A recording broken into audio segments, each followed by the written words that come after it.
Good morning. Good morning. Good morning. Good morning. Good morning. Good morning. I'm Latasha McDowell, your local real estate expert here in Tallahassee, Florida. How are you this morning?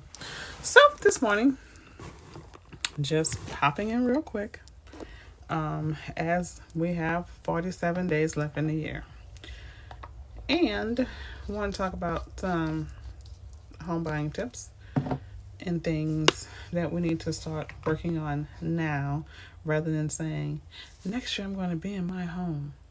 What we need to do to get in our home for next year. Because if one more person in America say or put on their vision boards, I'm going to be a homeowner, and don't actually do it, we're going to scrap in these streets. So let me go ahead and give you some information.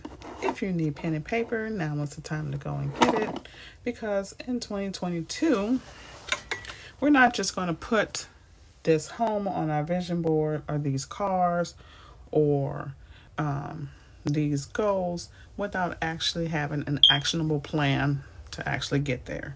So there's a little piece of hair in my face. Sorry, it's driving me insane. So let's come up with some actionable plans to actually get us in our home next year. Number one, we all know we're going to start with our credit, right? Before we go off into this holiday season and start looking at these new TVs that we want to go purchase on Black Friday, let's realize that rather than purchasing a TV, let's use that money and put it aside and pay down some debt so we can buy a house and finance an even larger TV in our living room in our own damn homes with our little nice electric fireplaces, right? So what's that moving behind me? I have a mirror behind me, and I have my backdrop. Now if you seeing, hey Latasha, happy Saturday. Now if you seeing some images uh, of any of my ancestors, tell them I said hi and welcome to the party. Moving on. So let's talk about ways that we can make sure that we're making good decisions. Hello, peace and blessings to you as well. I'm just saying, I mean, if our ancestors are here to help us get us on our journey to home ownership, we welcome them, because in reality we are their dreams, right?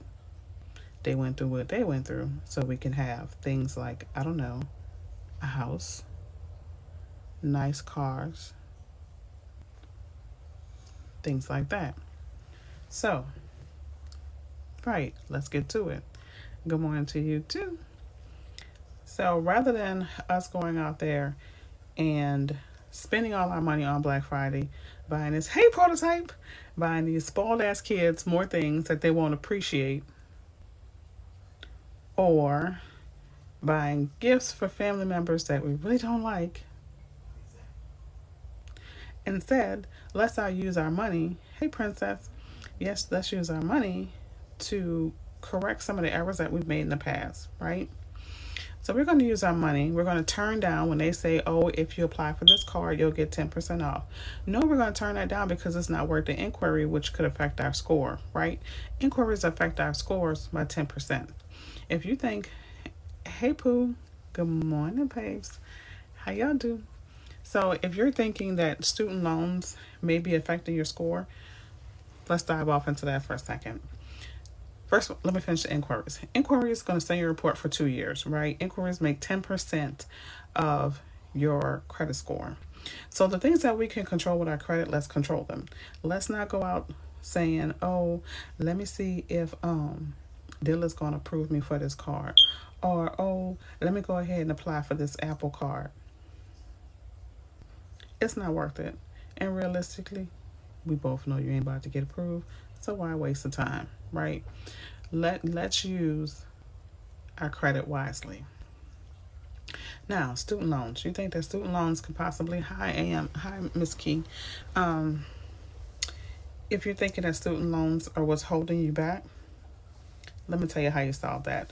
First of all, your student loans are going to be calculated at 0.5% of the total balance unless you're in a repayment plan, like an income driven,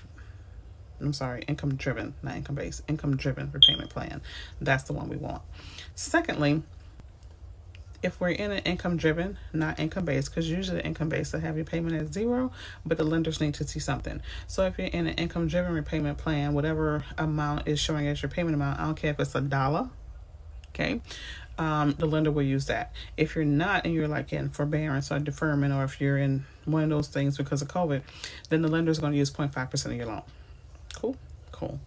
But let's talk about the other ways that we can navigate around this. Your student loans is affecting your debt to income ratio, right? But there are other things that's affecting it. Thank you. I'm not finished yet. I'm about to do some glam eyes in a sec. I was feeling a little saucy this morning. Anywho, back to student loans. So student loans do affect your credit, right? It does affect your debt to income ratio, but you can offset that realistically. How do you offset it? These credit cards. Why these balances so high?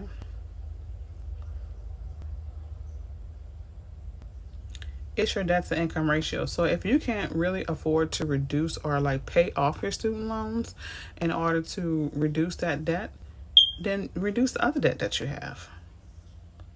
Use the snowball effect. If you have other credit things out there, then get rid of those. Right? There's more than one way to skin a cat. So if you can't afford to pay this $60,000, $80,000 to get rid of the student loan debt, can we work towards paying off that $5,000 credit card? Can we work towards paying off that $300 credit card? Can we pay off that furniture bill? For furniture we don't even like no more? I'm just saying. Let's just consider the other things that we can control, right? Control what you can. You can control your spending, right? I mean, is it really going to kill you to drive a Honda for 2 years until you get your house? Is it really, better yet, is it really going to kill you to purchase a car just to get you there? Because it doesn't really matter what your friends pulling up in, because your friends don't have the same objective as you. Because you could be driving a broke Vigor to your house while they're driving a new one to their rental. Make it make sense. So you can buy you a little get here, get there, putt, $40 to fill up your gas tank, and it's paid for, versus having a $400, $500, $600 car note. So let's control the things that we can control. Okay? Hey, boo. Good morning. Let's control things that we can control. So these are the things that we need to start implementing and manifesting in our spirits now, instead of saying, the new year, that's just one more day. Why wait for the new year to start when you can begin the new you now? Did I step on somebody's toes? I'm going to say it again. Why wait for the new year to start when you can start the new year now? The new you now. How do we start the new year? We focus on our credit. We use the things that we can use, like add your rent to your credit, utilities, car insurance, cable bill, phone bill. Get credit for those things. Boost your score. Let's do things like put stuff on auto pay. Go ahead, put it on auto pay. Go ahead. Put it on auto pay. Commit. And you're not committing to anyone else but yourself. Right. Commit to yourself. Right? Let's say If you want to purchase a home and you're saying that you want to purchase it, and you want to use the FHA, how do you add your rent to your credit bureau report? I have a private landlord, only takes money out. That's fine. What you do is, there's a link in my bio, and you can go ahead and sign up, and they'll contact your landlord and verify everything. You don't have to show proof of payment or anything like that, right? It's not as hard as you think. It's really not as hard as you think. If you can pay on money, you're welcome. And don't forget to go to Experian Booster to add your utilities and all that stuff, right? Get credit for the things you're paying on time. Even if you have a car that's, Experian Boost, add your car insurance. Get credit for the things you're doing, right? A lot of times we're not progressing because we don't know. So let me teach you.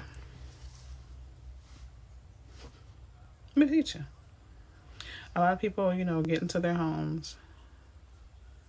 Do I know how U.S. direct loans work? Yes, I do. A lot of people don't get into their homes, and they thinking they can't do it because their credit is so bad, or if secure cards are good for increasing credit score. They think they can't get into their homes because, oh, my credit is bad, I need to work on my credit, or it's I don't have the money. Let me go ahead and dispel both those for you. Right? First of all, when y'all call me for these credit appointments and y'all be like, Tasha, my credit is horrible. Yeah, you can add your utilities through Experian Boost. What they're going to do is Experian is going to go through your bank account. They're going to see everything that you paid on time for the last 90 days consistently on the same date, and then they'll add that to your credit bureau report. That's how it works. But let me dispel those myths for you about credit and about money. Let's go ahead and address those. Credit. For those who call me and they be like, Tasha, my credit is so bad. Oh, it's so horrible. It's at a 560.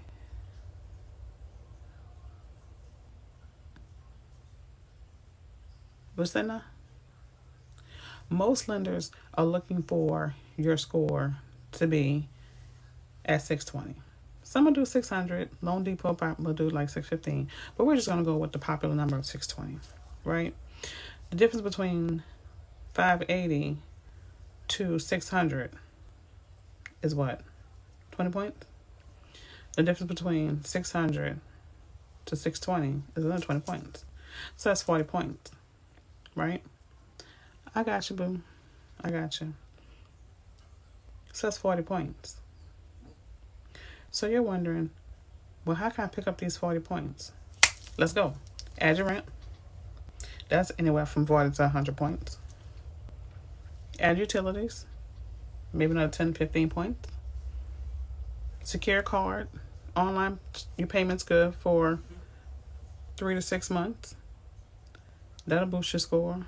I mean, you're really not that far away, right? I need you guys to look at the glass half full.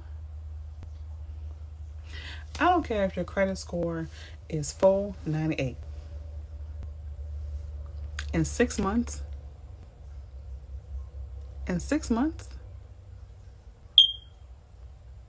you can be in the high sixes. It just requires dedication and knowledge.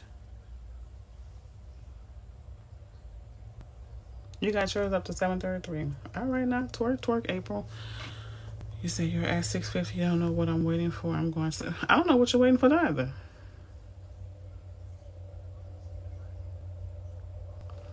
So, we've dispelled the credit, right? Let's work on the other part we talk about all the time. Money. How many times I gotta teach y'all about down payment assistance? How many times I gotta tell you if you got a 401k? Okay, Jackie, yours at a 470. Let's go ahead and add that rent. We'll be at 500 in no time. Then let's go ahead and we'll talk about that. Clean up your credit. Utilities, Experian Boost, add your rent. Link in my bio. So let's talk about money. We got down payment assistance programs. In some states, you can qualify for more than one down payment assistance program. Like here in Tallahassee, we had the Tallahassee Lenders Consortium, and then a person can qualify for what's called the Escambia Grant.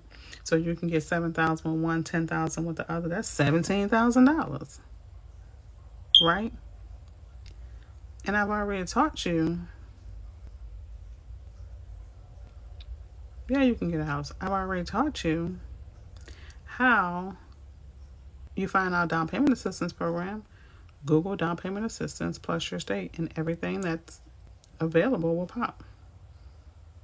Everything that's available will pop up. Right?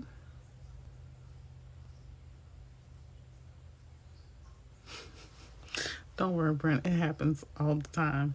So sometimes I feel like I'm a squirrel because I don't want people to feel like I'm ignoring them. But thank you very much. So hey Pooh, there are so many ways, right? So let's talk about the other thing. People will be like, Tosh, like somebody said last night, they was like, my credit score is high, but I only got approved for $100,000. Well, that's an easy way to figure it out. Your debt is too high. Your interest rate is attached to your credit score. Your ability to purchase and your amount to purchase is attached to your debt. Good morning.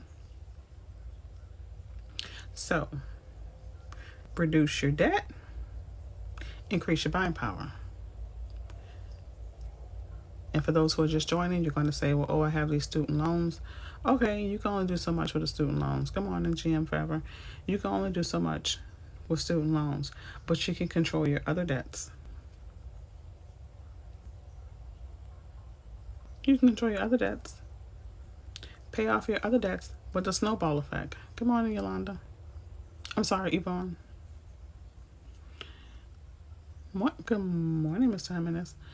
So you can control your other debts, right? You can't pay off that $100,000 in student loans, but you can pay off those credit cards. Snowball effect. I'll explain it. So let's say you have a bunch of credit cards, right? Yeah, it was a makeup lesson. Let's say you have a bunch of credit cards, right? Attack the one with the smallest debt first. Work on paying that. I mean, you're still going to make your regular minimum payments on the other ones, but you're going to add more money to the one with the smallest balance. Take that out.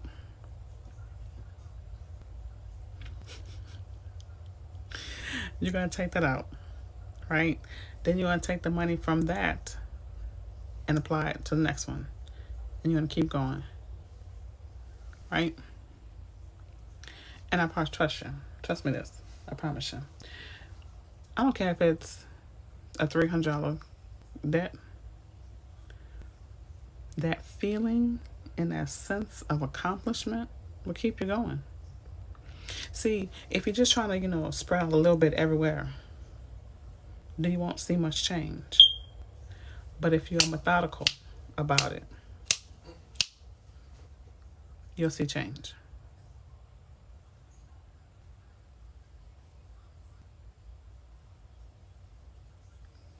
Like Mr. Jimenez says, Ivor says, if it's not income producing, it's a no-no.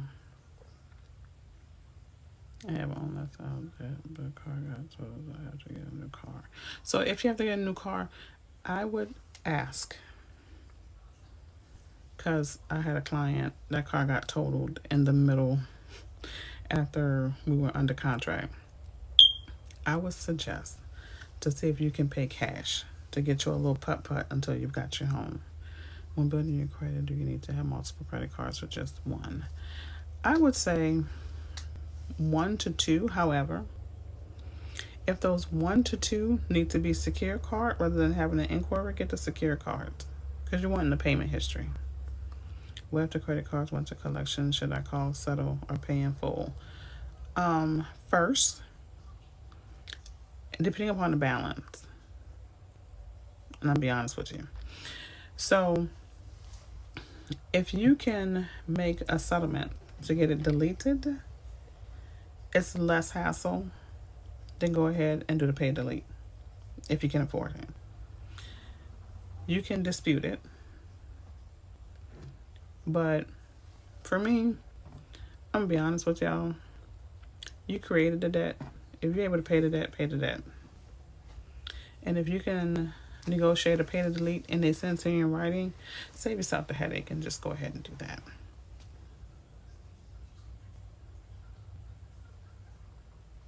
You're in for 3,000. Let's schedule an appointment where we can discuss your situation. Okay? Because on the lives, I try to answer as many people questions as I can, but it's really unfair to everybody else when I focus on one person. So to get your undivided attention with me, please schedule an appointment. I was told in the state of South Carolina and the student loans default, so it would keep me from getting a loan. If your student loan goes into default, you can do consolidation where I'm trying to think of what they called it, when they take your student loan, when you get with the government, they take your student loans, you pay for it for about 9 months, and then they kind of like make it back new. I can't think of the name of what the term is, but you can do that if your student loan's in default.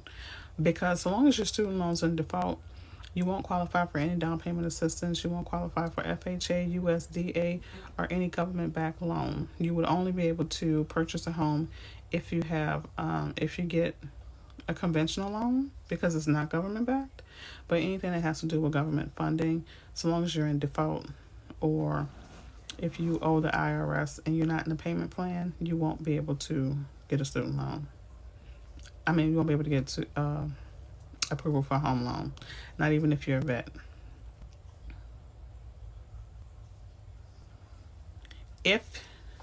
Good question, defer a payment plan.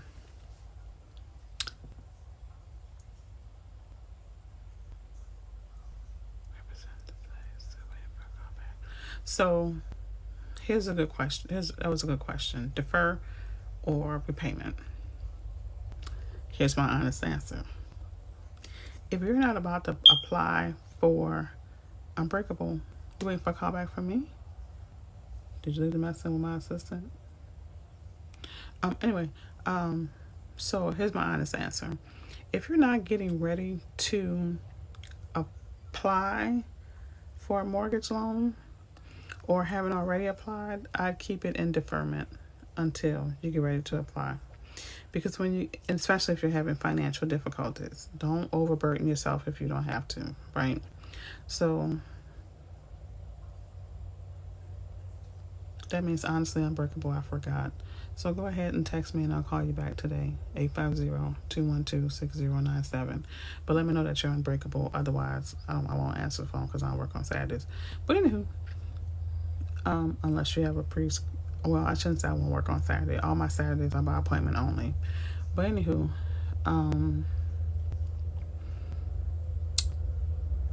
if you are not in a position where you can start making these extra payments, then leave it in deferment. And when you get ready to purchase your home or get ready to get the financing, then you're going to put it in an income-driven repayment plan, so that way the lender can have a monthly payment to calculate your debt. So if you're on a payment plan with the IRS, I'm saying if you're on a payment plan with the IRS, you're good. It's if you're not. If you're in collections with them, you have a problem. But if you're not in collections, then you're good. About the snowball, what about paying big bills first? Because the big bills more interest. Here's the thing. So the reason why I said the snowball and start off with the smallest first, because you're taking out the interest from the smaller payments and you're paying those debts off. The more you pay them off, the more you increase your credit score. So that's giving you more money available to attack the bigger debt. That's my logic.